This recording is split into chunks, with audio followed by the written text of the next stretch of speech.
जळगावच्या 40 गावात मुसळधार पावसामुळे नारळी नदीला पुरामुळे नदीकाठच्या गावांचं मोठं नुकसान।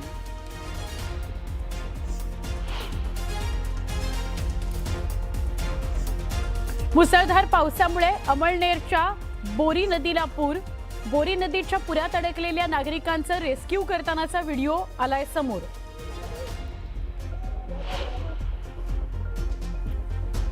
जळगावमधील तरसोद पाळधी बायपास महामार्गाचा काही भाग खचला।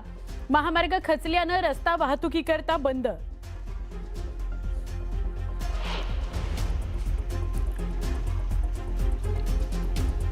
सातारा जिल्ह्यात पावसाची दमदार हजेरी। कोयना धरणातून 33,000 क्युसेकने पाण्याचा विसर्ग केल्याने नदीकाठच्या शेतात शिरलं पाणी।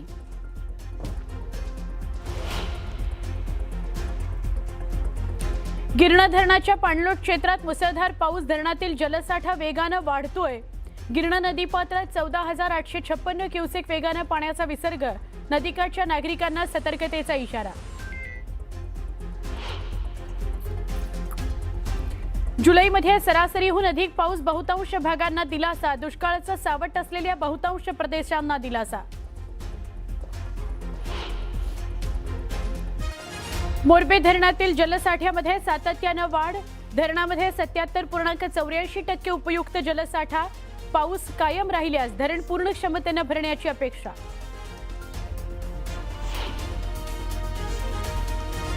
मावळ तालुक्यामध्ये सुरू असलेल्या मुसळधार पावसामुळे भात शेतीच्या कामांना वेग। समाधानकारक पावसामुळे शेतकऱ्यांमध्ये आनंद।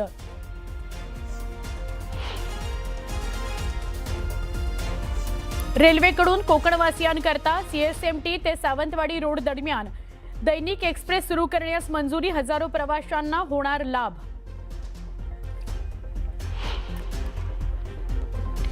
आणि पायाभूत सुविधांच्या कामांकरता पुणे रेल्वे स्थानकावर सकाळी 8 ते संध्याकाळी 5 वाजेपर्यंत विशेष ब्लॉक।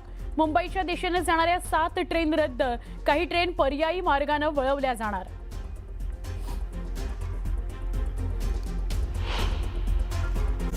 मुलुक महाराष्ट्रामध्ये पुन्हा एकदा स्वागत। काही महत्त्वाच्या सविस्तर बातम्या या बुलेटिनमध्ये। जळगाव आणि नाशिक जिल्ह्यामध्ये गेल्या 2 दिवसांपासून मुसळधार पाऊस पडतोय। पाऊस पाण्याच्याच महाराष्ट्रभरातल्या बातम्यांनी या बुलेटिनची सुरुवात आपण करतोय। गिरणा धरणातून पाण्याचा विसर्ग सुरू करण्यात आलेला आहे आणि गिरणा नदीने धोक्याची पातळी सुद्धा त्यामुळे ओलांडलेली आहे। गिरणा धरण 58% भरलंय। 6 दरवाजे उघडले गेलेत आणि या 6 दरवाजांमधून 14,856 क्युसेक वेगाने पाण्याचा विसर्ग केला जातोय। गिरणा नदीच्या पाणी पातळीत त्यामुळे आपसुकच वाढ झालेली आहे आणि नदीकाठच्या काही गावांमध्ये पुराची स्थितीही निर्माण झाली आहे। प्रशासनाने नदीकाठच्या नागरिकांना सावधान राहा, नदीपात्रात किंवा पुराच्या पाण्यात जाणं टाळा असं आवाहन केलेलं आहे।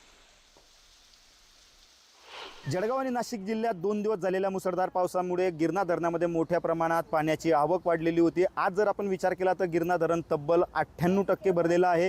त्याच्यामुळे गिरणा धरणातून मोठ्या प्रमाणामध्ये पाण्याचा विसर्ग सुरू आहे आणि अनेक गावांमध्ये पूर परिस्थिती निर्माण झाल्याचं चित्र आपल्याला बघावयास मिळत आहे। आता आपण आहोत जळगाव शहरातून जाणाऱ्या गिरणा नदी पात्रामध्ये। आपण बघू शकतायत की या ठिकाणी गिरणा नदी जी आहे ती दुथडी भरून वाहत आहे। खरं म्हणजे गिरणा धरण 98% भरल्यानंतर प्रशासनाने जे आहे तिथून मोठ्या प्रमाणात पाण्याचा जो आहे तो विसर्ग सुरू केलेला आहे। आज रोजी साधारण 6 दरवाजे उघडण्यात आलेले असून त्यातून 14,856 क्युसेक्स पाण्याचा विसर्ग सुरू आहे। त्याच्यामुळे प्रशासनाने नदीकाठच्या गावांना हा सतर्कतेचा इशारा दिलेला आहे। खरं म्हणजे गिरणा धरणातून मोठ्या प्रमाणात पाणी सोडल्यामुळे पिलकोल असेल, सायगाव असेल आणि ऋषीपांता असेल चाळीसगाव तालुक्यातलं या गावांची जी पुलं आहेत ती पाण्याखाली गेलेली आहेत। त्यामुळे प्रशासनाने सावधानतेचा इशारा जो आहे तो ग्रामस्थांना दिलेला आहे। आणखी पुढील काही तासात जर पाऊस झाला तर मात्र गिरणा धरणातून आणखी पाण्याचा विसर्ग वाढू शकतो। त्याच्यामुळे नदीपात्राकडे कुणीही जाऊ नये। तसेच नदीकाठच्या गावातील नागरिकांना प्रशासनाने जो आहे तो अलर्ट मोड दिलेला आहे। विजय वाघमारे, न्यूज 18 मराठी, जळगाव। मनमाड शहरासह इतर अनेक गावांना पाणी पुरवठा करणारे दिंडोरी धरण किंवा दिंडोरी भागात असलेले करंजवन हे धरण 90% भरलंय। दिंडोरी भागामध्ये करंजवन हे धरण आहे जे 90% भरलंय। धरणामधून 19,000 क्युसेक प्रतितास वेगाने पाण्याचा विसर्ग करावा लागतोय। दिंडोरी भागामध्ये सलग मुसळधार पाऊस पडतोय त्यामुळे कादवा नदीला पूर आलेला आहे। धरण ओव्हरफ्लो झाल्याने मनमाड शहराची पाण्याची चिंता मात्र मिटलेली आहे। शहरातील पाण्यासोबतच आजूबाजूच्या गावांचा सिंचनाचा प्रश्न सुद्धा मिटलेला आहे। तर पुणे जिल्ह्यातील धरण साखळी क्षेत्रामध्ये गेल्या 4 दिवसांपासून सुरू असलेल्या मुसळधार पावसामुळे धरणामधील पाणीसाठ्यामध्ये मोठी वाढ झालेली आहे। खडकवासला आणि वरसगाव ही दोन्ही धरणं 100% भरली आहेत। पानशेत धरण 98% आणि टेमघर धरण 89% भरलेलं आहे। खडकवासला धरण पूर्ण क्षमतेने भरल्याने सध्या मुठा नदीपात्रामध्ये 13,000 क्युसेक प्रति तास वेगाने पाण्याचा विसर्ग केला जातो आहे।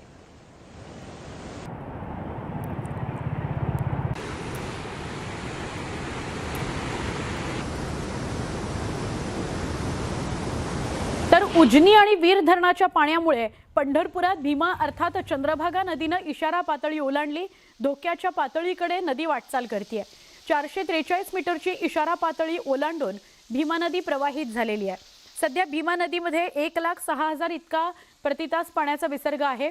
नदीकाठच्या व्यसनारायण झोपडपट्टीमध्ये पाणी शिरायला सुरुवात झालेली आहे।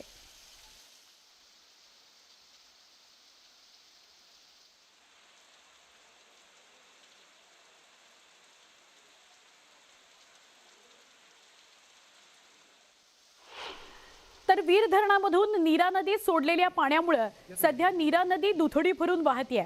अशातच माळशिरस तालुक्यातील अकलूज परिसरामध्ये नीरा नदीने पात्र सोडून प्रवाहित व्हायला सुरुवात केलेली आहे। अकलूजच्या अकलाई मंदिर परिसराचा घाट संपूर्णपणे नीरा नदीच्या पाण्यात बुडून गेलेला आहे। नीरा नरसिंगपूर इथं नीरा नदीच्या पात्रात 1,20,000 क्युसेक इतकं पाणी आहे। अशातच आता भीमा नदी बरोबर नीरा नदीला देखील पूरसदृश्य परिस्थिती निर्माण झालेली आहे। नदीकाठच्या गावांना सतर्कतेचा इशारा दिला गेलाय।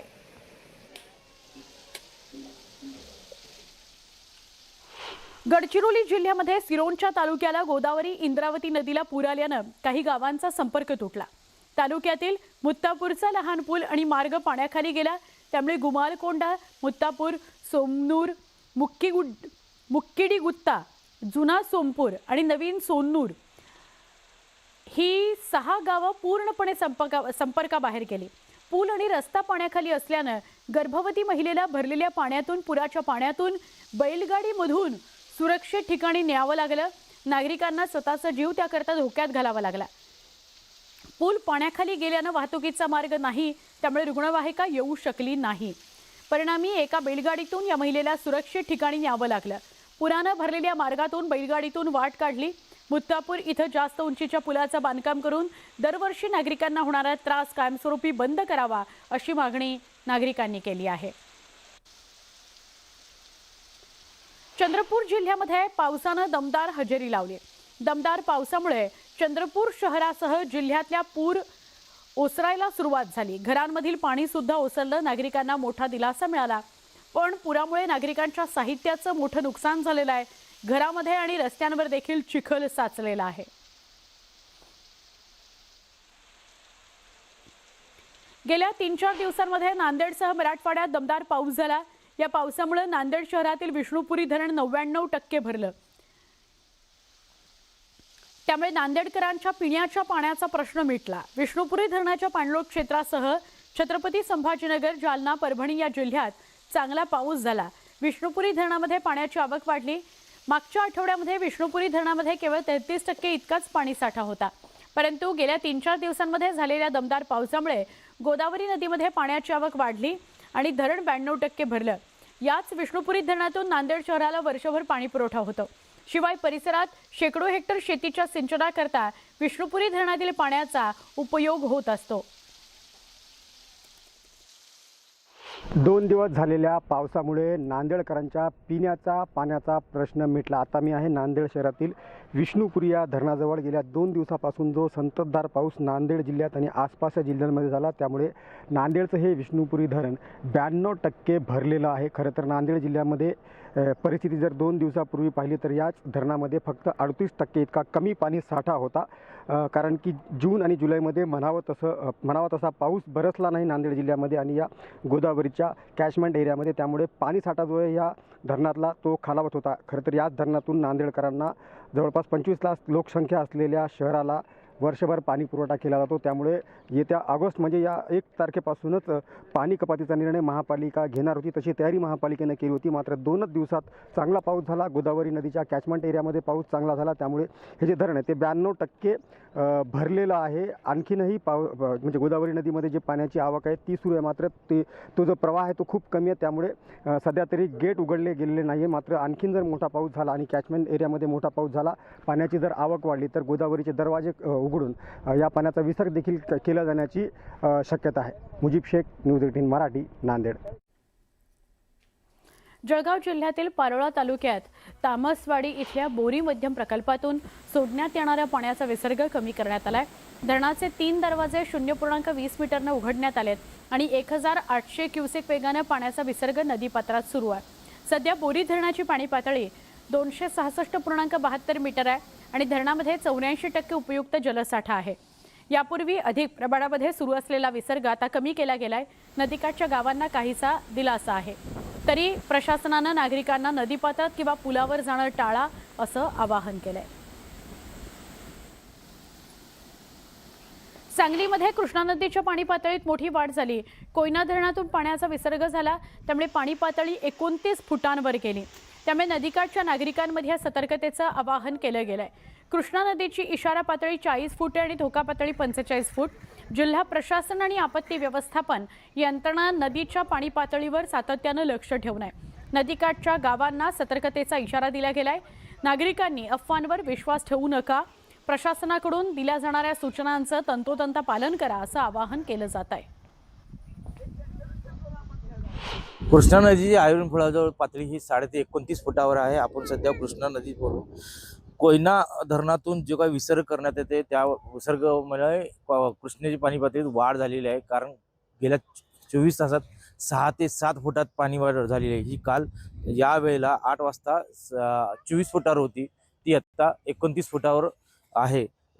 एकूण बघितलं तर की पाऊस थांबला असल्यामुळे तरी पण जे काही वारणा आणि कोयना धरणातून जो काही विसर्ग करण्यात येतो त्यामुळे कृष्णा आणि वारणे नदीच्या पाणी पातळीत वाढ होत आहे. साधारणतः कृष्णेवरचे 7 बंधारे आणि वारणेवरची 9 बंधारे असे एकूण 13 बंधारे हे पाण्याखाली गेलेले आहेत. नदीकाठच्या लोकांना सावधानतेचा इशारा प्रशासनाकडून देण्यात आलेला आहे. पाणी पातळीत आणि 1 ते 2 फूट वाढ होईल आणि परत कमी होण्याची शक्यता असं पाटबंधारे विभागाकडून करण्यात येत आहे.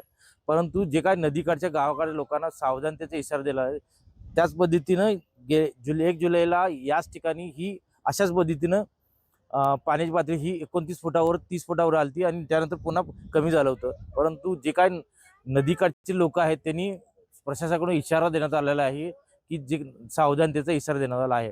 परंतु जे काही लोक आहेत ते नदीपात्रात उतरू नये असंही प्रशासनाकडून सांगण्यात आलं आहे. व्हिडिओ योगेशसह आसिफ मुरसल, न्यूज 18 मराठी, सांगली. कराडजवळ सातारा सांगली जिल्ह्याच्या सीमेवर सदाशिवगडावर सध्या निसर्गानं मनमोहक रूप धारण केलेलं आहे. एकाच वेळी कोसळणारा पाऊस आणि दाट धुक्याचा अनुभव पर्यटकांना घेता येतोय. विस्तीर्ण पठार, मोठ्या प्रमाणावर सुरू असलेले वृक्षारोपण आणि हिरवाईनं नटलेला परिसर यामुळे पर्यटकांची मोठी गर्दी झाली आहे. सदाशिवगडावर दाट धुक्याची चादर पसरली. निसर्गाची ही अनोखी किमया अनुभवण्याकरता पर्यटकांनी उपस्थिती लावलेली आहे.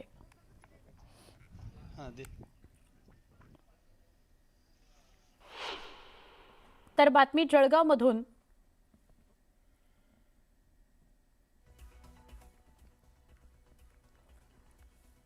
जिल्ह्याची जीवनवाहिनी असलेल्या गिरणा धरणाच्या पाणलोट क्षेत्रात मुसळधार पाऊस झाला. धरणातील जलसाठा वेगानं वाढतोय. यामुळे धरणाचे 6 दरवाजे 60 सेंटीमीटरनं उघडण्यात आले. गिरणा नदीपात्रामध्ये सध्या तब्बल 14,856 क्युसेक वेगानं पाण्याचा विसर्ग होतोय. पिलखुड, सायगाव आणि परिसरातील पूल पाण्याखाली गेलेत. अनेक मार्गांवरची वाहतूक पूर्णपणे बंद झाली आहे. यामुळे प्रशासनानं नागरिकांना सतर्कतेचा इशारा दिलाय.